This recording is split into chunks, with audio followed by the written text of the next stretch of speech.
For many centuries after the Buddha, he was represented not through the idols that have now become familiar, but through symbols. The most important symbol of the Buddha was the footprint.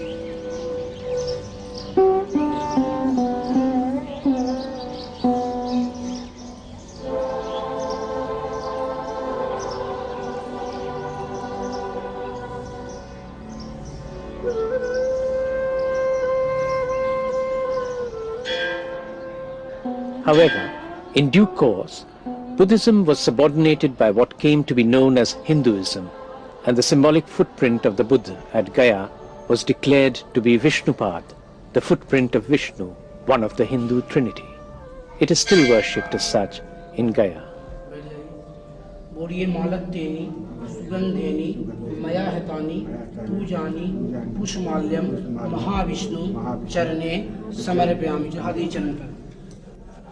ऐसा हाथ लगाइए P जाए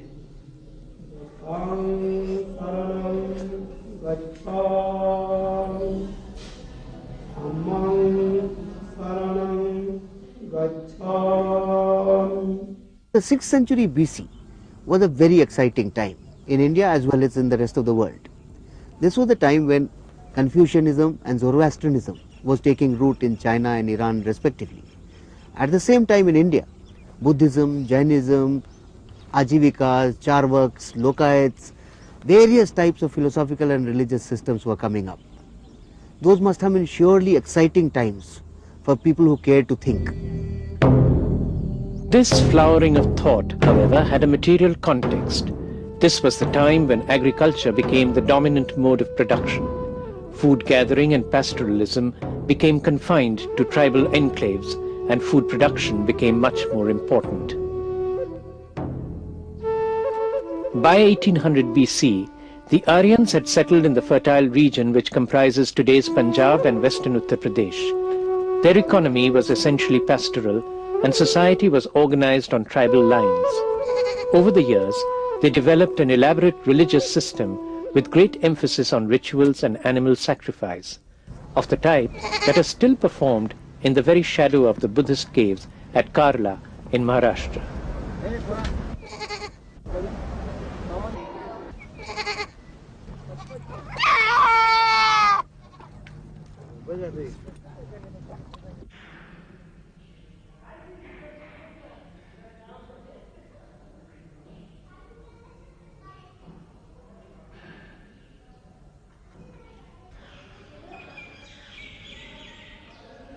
This is the first society that has been documented which has a very, firstly, intensive agriculture. Agriculture is very much the predominant form in which production is organized.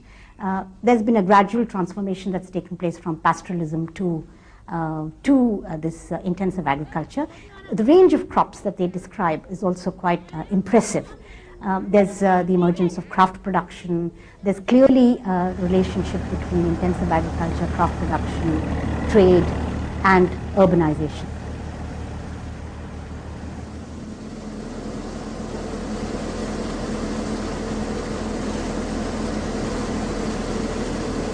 The social organization of the Vedic tribes hinged on these rituals, with the Brahmins emerging at the top of the social hierarchy.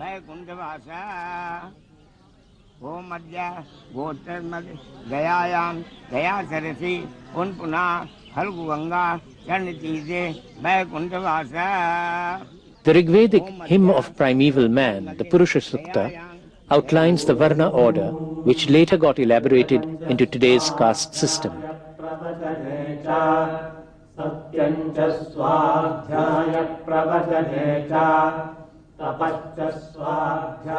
This recitation, recorded at the Center for History and Archaeology of the French Institute of the Far East at Pondicherry, describes the first cosmic sacrifice from which ensued not only the creation but also the social order of four classes: Brahmins, or the priests; Kshatriyas, or the warriors and rulers; Vaishyas, or the peasants and traders; and Shudras, or laborers.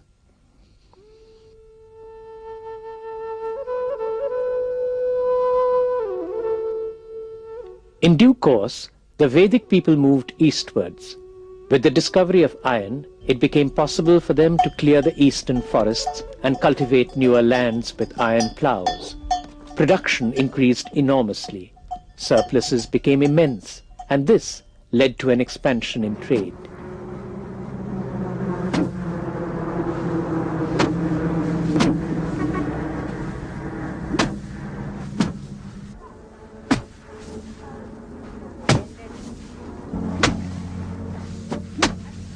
The importance of animals changed. It became uneconomic to sacrifice them. They were now needed for harnessing draft pulp. There were corresponding changes in social organization as well. When sacrifices became uneconomic, those who organized them also lost their relative importance. Warriors, cultivators, and traders started getting more importance in society, and the Brahmins became mere priests, surviving on the basis of gifts given by their clients. This changing socio-economic situation called for new philosophical systems, and these did arise.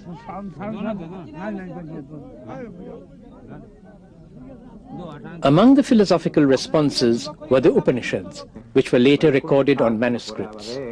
These works had already started recording simple ethics which were quite different from the ritualism of the Vedas. The Brihadaranyaka Upanishad, for instance, tells the tale that when the three descendants of Prajapati, gods, men and demons, asked him for a message, from the sky where he dwelt, he only uttered the syllable da.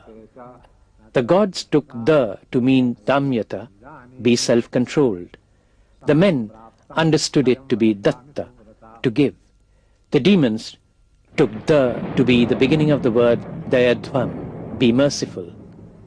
And the blessed voice of the thunder ever repeats, da, da, da, a far cry from the ritualistic sounds of animal sacrifice. While spiritualism has been taken to be a characterizing feature of India, there were also strong materialistic schools of philosophy like the Charvaka. Seeing the elaborate funeral rituals performed today, it is difficult to imagine that at the time of the Buddha, Mahavir and the Ajivikas, there existed a powerful Lokayat thought at the popular level. The Charvaka philosophy, which was thoroughly materialist, for instance, believed that man is formed of the four elements and returns to them after his death, where his sacrifices end in ashes. They are fools who preach almsgiving. As long as he lives, a man should live happily and drink ghee, even though he may run into debt.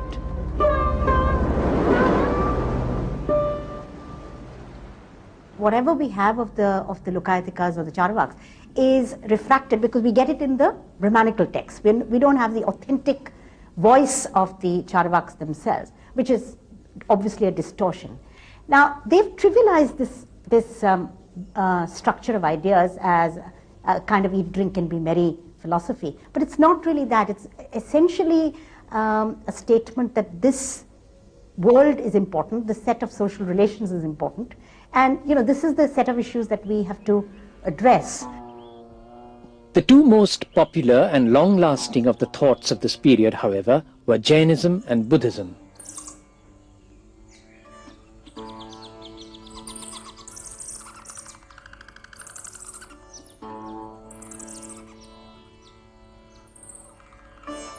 There are several parallels in the lives of the Buddha and Mahavir.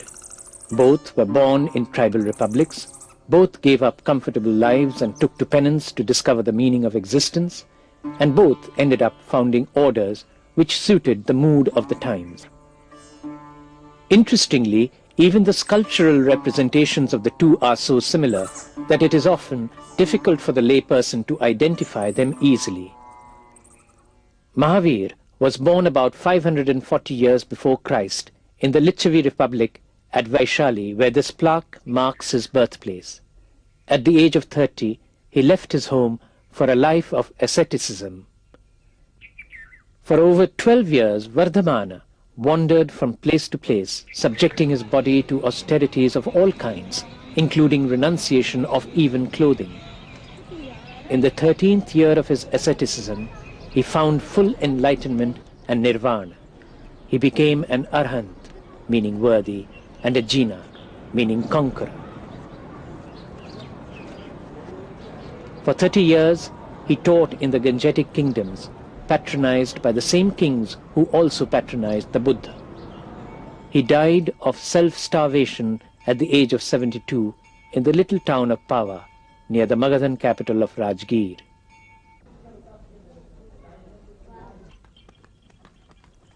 It was almost 200 years after Mahavir that the Jains broke up into two sects.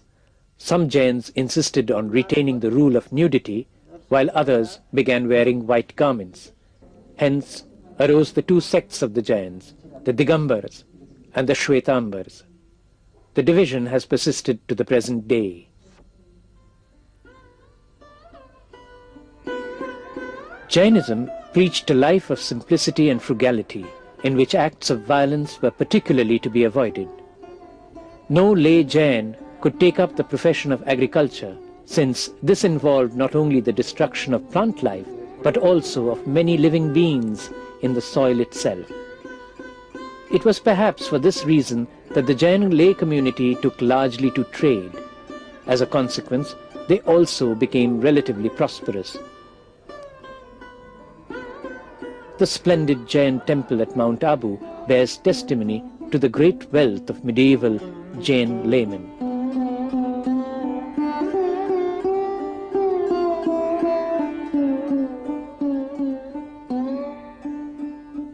Unlike Jainism, which took ahimsa to an extreme form, Buddhism pointed to the middle path as the road to enlightenment.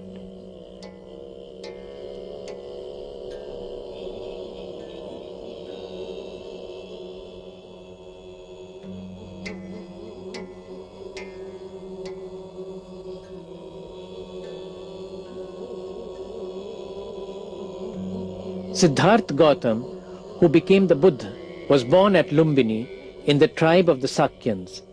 There is no firm evidence of kingship among the Sakyans, although their chief was elected by rotation. It was this which led to the later fable of the Buddha being born a prince and living in royal luxury.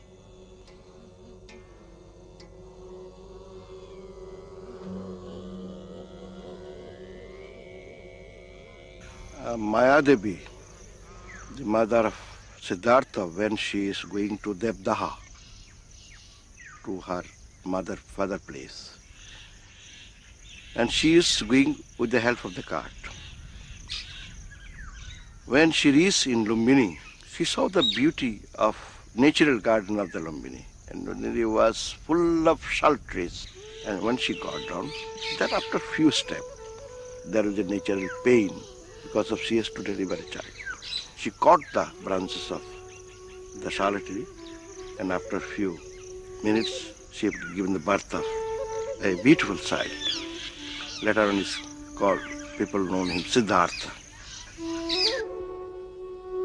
Today there are no sal trees in Lumbini, sacred to the mother goddess, but an idol is still worshipped at the same spot, under much the same name, Rumindei, by people who have forgotten the Buddha altogether.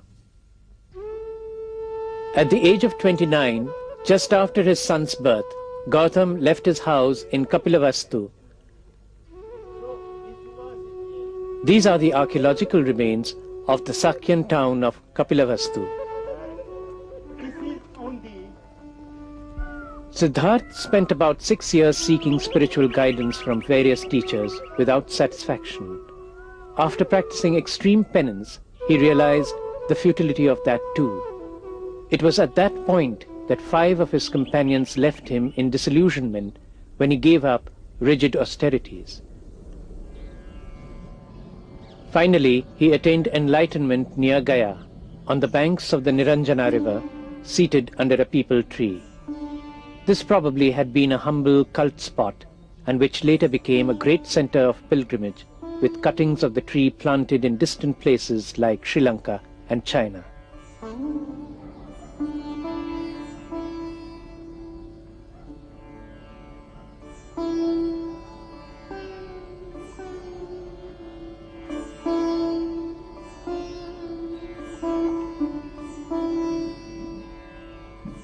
The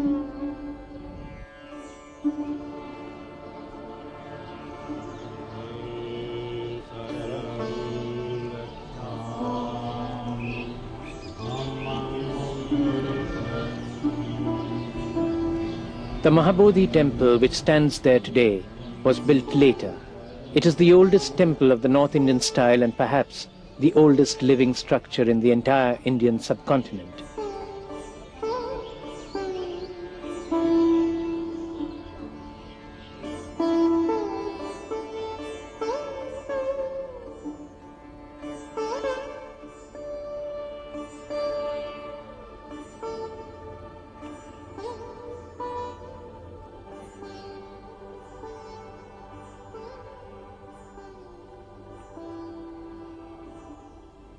Just about 2 months after he had attained enlightenment at Bodh Gaya, the Buddha travelled from there and reached Sarnath.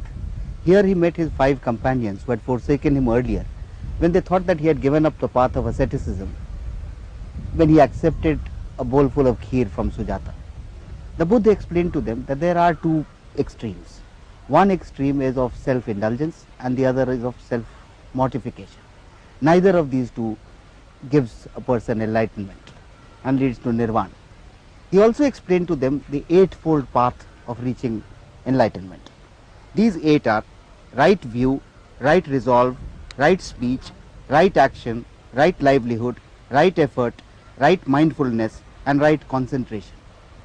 This sermon which he preached to his disciples for the first time is known as the Dharma Chakra Pravartanya sermon, the sermon by which he restarted the wheel of Dharma. It was delivered right here at the Dhamek Stupa. These disciples formed the core of the Sangha, which the Buddha founded. The Sangha thus originated at Sarnath, where today foreign Buddhists and traditional Hindus pray cheek by jowl.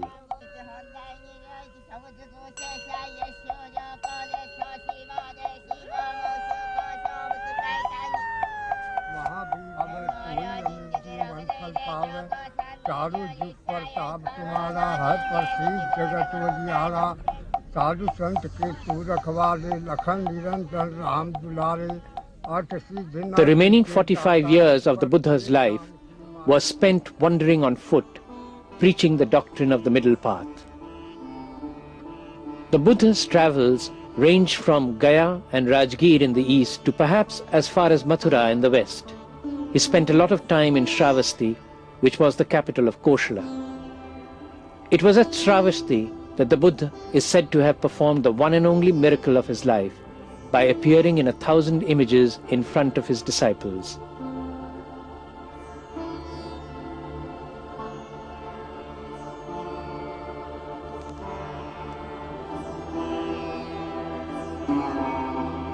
He generally managed to get his message across merely by logical argument and discourses in the language of the common people. The Buddha doesn't consider that inequality can be completely eroded. What he does is to create a classless society, but he restricts that in the field of the Sangha. It's in the monastery, for the bhikshus that he creates a classless and a statusless society.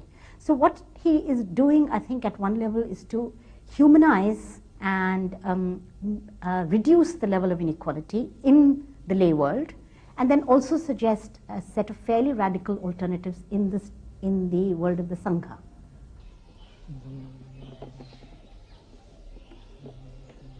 The Buddha prescribed regulations for the monks and nuns who belonged to the Sangha, a life of simplicity. A dress code was also prescribed for the Sangha. A few poles stuck to the ground at both ends and joined by roof poles formed the skeleton of the original monk's hut. Later, lay followers built and donated to the Sangha larger huts made from the same material that permitted the monks to stand upright.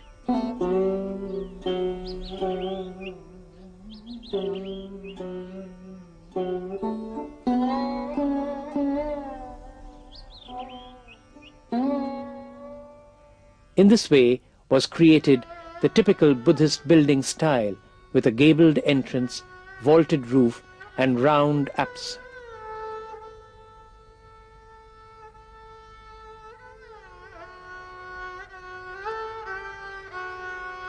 Finally, at the age of 80, the great master attained Mahaparinirvana at the obscure village of Kushinagar. The Buddha obviously knew that his time on earth was over. He came towards Kushinagar. About 16 kilometers southeast of Kushinagar, the Buddha and his group were invited to a meal by the smith Chanda. Chanda was obviously a poor man, and he put together whatever he could to offer a meal to the Buddha. We do not know what the contents of the meal were, but obviously they were not something which were particularly good. However, while the Buddha asked Chanda not to serve that meal to his other monks, he himself partook of the meal lest he disappoint the well-meaning smith. Next day, the Buddha took ill and started suffering from an acute bout of dysentery. It was in the sal forests of Kushinagar that the Buddha attained parinirvana, and it was at this site, 1.5 kilometers from there, that the body was cremated.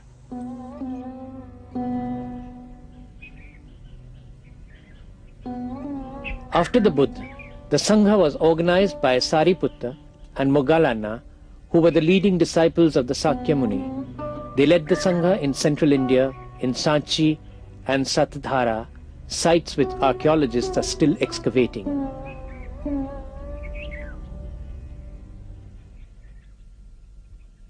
The big boost to the order came with state patronage, the high point being under Ashoka, who spread the Dhamma through his edicts carved on pillars and rocks.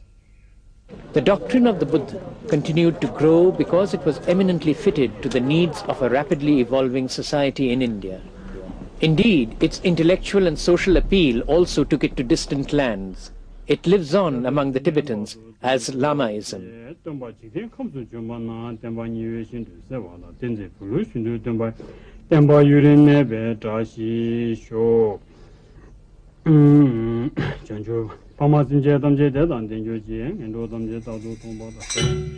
The religion spread as far as Japan, Southeast Asia and China. In the land of its birth, however, the Buddhist Sangha soon saw degeneration and schism. Kosambi was located practically at the junction of the Uttar Path and the Dakshin Path, the two major trade routes. As such, it developed into a major trading center and became very prosperous. Quite naturally, its lifestyle was very different from the austerities which the Buddha prescribed for his monks.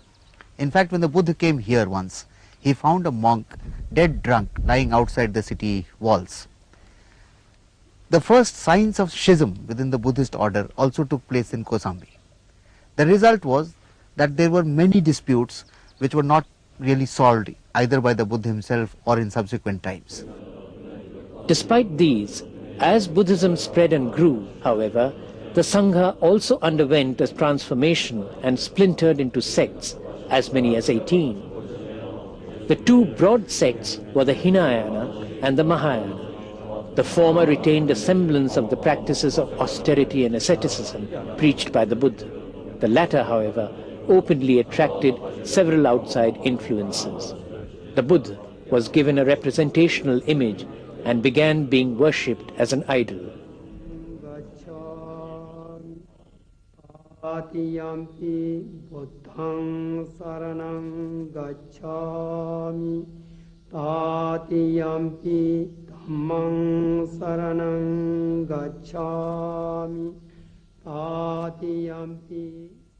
Its incorporation into the Vaishnava tradition, essentially the Bhagavad tradition, it is also a way in which the characteristics of Buddhism get appropriated into Hinduism and also enrich Hinduism to that extent. You know, there is an appeal that the Buddha has, or the appeal that the Buddhist vision has, and the incorporation which is one-sided, which Hinduism organizes, does actually, in a sense, blunt the distinctiveness of Buddhism from Hinduism. Over time, both Buddhism and Jainism were enveloped by Hindu rituals, the very rituals the early doctrines had decried. From the early Christian era, Jain Tirthankars began to be worshipped in temples, just as the Buddha began being picturized in idols. By the Middle Ages, this worship was embellished with offerings of flowers, incense, lamps, and so on.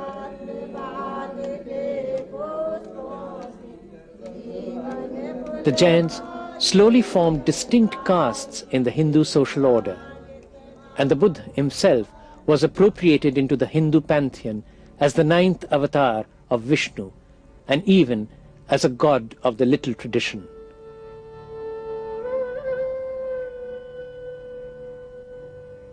In the very shadow of the once great Buddhist monastery at Nalanda, an image of the Buddha is worshipped as Telia Baba, a god over whom tel, or oil, is poured. The ritualized worship marks the closing of one phase of the Age of Enlightenment.